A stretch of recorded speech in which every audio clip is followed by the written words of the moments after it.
picture this. You're in the middle of a crowded supermarket.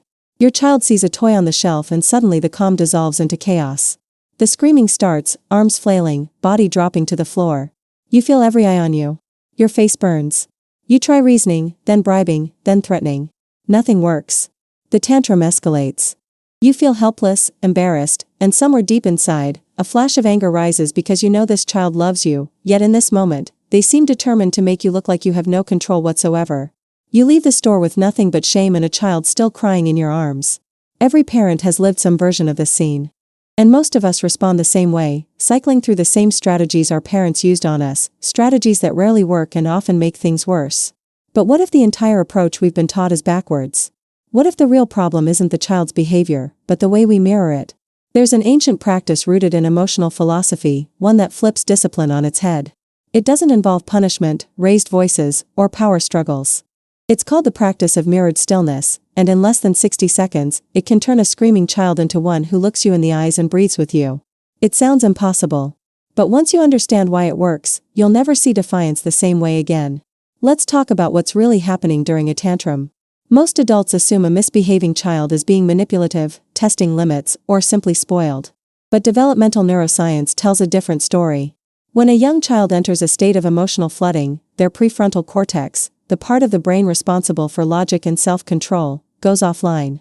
What takes over is the limbic system, specifically the amygdala, which governs survival responses like fight, flight, or freeze.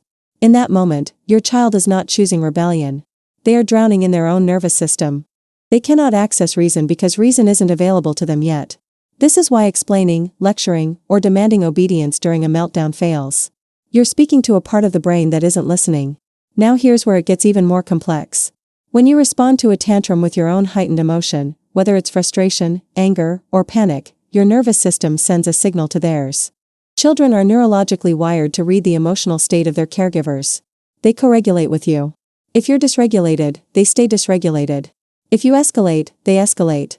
You think you're teaching them a lesson, but what they're learning is that big emotions are dangerous and that the adult they rely on for safety cannot hold space for their pain. This is the cycle that traditional discipline reinforces. We react to behavior without addressing the emotional state beneath it. We demand compliance when the child is neurologically incapable of giving it. And in doing so, we teach them that their feelings are wrong, that they are bad, and that love is conditional on performance. The practice of mirrored stillness comes from a deeper understanding of human connection. It's not uniquely Japanese, though many Eastern philosophies honor the concept of presence over control. You'll find versions of it in mindfulness traditions, in indigenous parenting practices, and even in attachment theory developed by Western psychologists like John Bowlby. The principle is simple but profound. When a child is in chaos, the adult becomes the calm. Not by force. Not by dominance. But by embodying the emotional state you want the child to return to. You become the mirror that reflects regulation instead of reaction. This doesn't mean you ignore the behavior. It means you understand that behavior is communication, and in that moment, your child is communicating that they are overwhelmed. Your job is not to punish the overwhelm. Your job is to help them come back down. Mirrored stillness is the practice of meeting a child's emotional storm with your own grounded presence. It's a conscious choice to pause, to soften your body, to lower your voice, and to stay near without crowding. It's the opposite of what most of us were taught. And it works because it speaks directly to the nervous system, the part of the child that is actually in control during a meltdown. Let's break down what happens in the brain when you practice this. When you remain calm in the presence of a distressed child, your regulated nervous system begins to send safety signals. Your steady breathing, your relaxed posture, your gentle tone, all of these cues tell the child's amygdala that there is no threat. The body starts to release oxytocin, the bonding hormone, which naturally lowers cortisol, the stress hormone. The child's heart rate begins to slow. Their breathing deepens. The prefrontal cortex starts to come back online. This process is called co-regulation, and it's one of the most important developmental tools a parent can offer. But here's the part that most people miss. Co-regulation only works if the adult is genuinely regulated. You cannot fake calm. Children can sense inauthenticity. If you're seething inside while forcing a smile, they feel the incongruence and it increases their anxiety. Mirrored stillness requires you to actually do the inner work of calming yourself first. This is why the practice begins with you, not the child. It's a radical shift. You stop trying to control their behavior and start managing your own emotional state. You breathe deeply, not to show them how, but because you need it. You soften your face, not as a technique, but as a choice to release tension. And in that space, something extraordinary happens. The child feels permission to soften too. Here's how you apply this in real time. The next time your child is in the middle of a tantrum, resist the urge to talk, to fix, or to discipline. Instead, find your own breath. Inhale slowly through your nose for a count of 4. Hold for a moment. Exhale through your mouth for a count of 6. Do this 2 or 3 times until you feel your shoulders drop and your jaw unclench. Then, position yourself near your child, not hovering, not restraining, just present. You can sit on the floor at their level if it feels right. You don't need to make eye contact yet. Sometimes eye contact feels invasive to a dysregulated child. Just be there.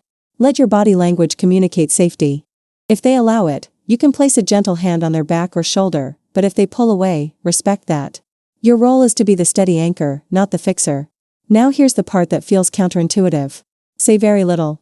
Maybe just a soft phrase like, "I'm here," or "I see you're upset." No questions. No lectures. No, "Why are you acting like this?" Just presence. In less than 60 seconds, sometimes even less, you'll notice a shift. The screaming softens. The body relaxes. The child might crawl into your lap or simply sit near you. This is the moment when their nervous system recognizes safety. This is when learning can actually begin. Once the storm has passed and the child is calm, that's when you can talk. Not before. This is crucial. If you try to teach or discipline while they're still flooded, nothing will land.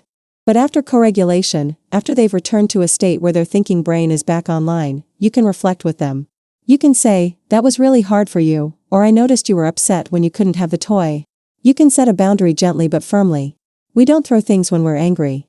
And then, this is key, you model the behavior you want them to learn. Next time you feel that big feeling, let's try taking a deep breath together. You're not punishing the tantrum. You're teaching them that emotions are okay, but we have tools to manage them. You're showing them that you are safe to come back to, no matter how big the feeling was. Over time, this practice doesn't just reduce tantrums. It builds emotional intelligence. It teaches children that they are not bad for feeling big things. It shows them that the adults in their life can hold space for all of them, not just the easy parts. Now let's talk about why this practice is so rarely taught. We live in a culture that values compliance over connection. From a young age, children are expected to behave, to be convenient, to fit into the rhythm of adult life. When they don't, we see it as disobedience rather than developmental limitation. We forget that a 4-year-old's brain is not a miniature adult brain. It's still forming. The prefrontal cortex won't be fully developed until their mid-20s. Expecting a young child to self-regulate without support is like expecting them to run a marathon without training. It's neurologically unrealistic. But instead of adjusting our expectations, we double down on control. We use timeouts, consequences, and rewards, all of which can work temporarily but often at the cost of the child's emotional security. These methods teach children to perform for approval rather than to trust their inner experience. They learn to hide their true feelings because expressing them leads to punishment or rejection. And so the cycle continues. The child grows into an adult who struggles with emotional regulation, who feels shame around vulnerability, who repeats the same patterns with their own children. Mirrored stillness breaks that cycle. It says, "I will not abandon you in your hardest moments. I will not demand perfection. I will stay, and I will help you find your way back." The transformation doesn't happen overnight, but it does happen. Parents who practice this consistently report that tantrums become shorter and less intense. Children start to use words to express frustration instead of actions. They seek comfort instead of isolation. The parent-child relationship shifts from one of constant battle to one of partnership. And here's the beautiful part. This practice changes the adult as much as it changes the child. When you commit to staying calm in the face of chaos, you develop a kind of emotional resilience you didn't know you had. You stop taking the behavior personally. You see the scared, overwhelmed little person in front of you instead of the inconvenience. You become the kind of parent you always wanted to be, not because you're perfect, but because you're present. You start to notice that the moments of defiance aren't about you. They're about a child learning to navigate a world that feels too big, too fast, and too confusing. And you realize that your calm isn't just a gift to them. It's a gift to yourself. So the next time your child melts down in public, when the eyes are on you and the shame starts to rise, remember this. You are not failing. Your child is not broken. This is not about control. It's about connection. Take a breath. Drop your shoulders. Let your face soften. Be the mirror that reflects calm, not chaos. In 60 seconds, maybe less, you'll see the shift. The child who was screaming will look at you differently. Not with fear. Not with defiance. But with trust. Because in that moment, you didn't try to fix them. You didn't try to force them into compliance. You simply stayed.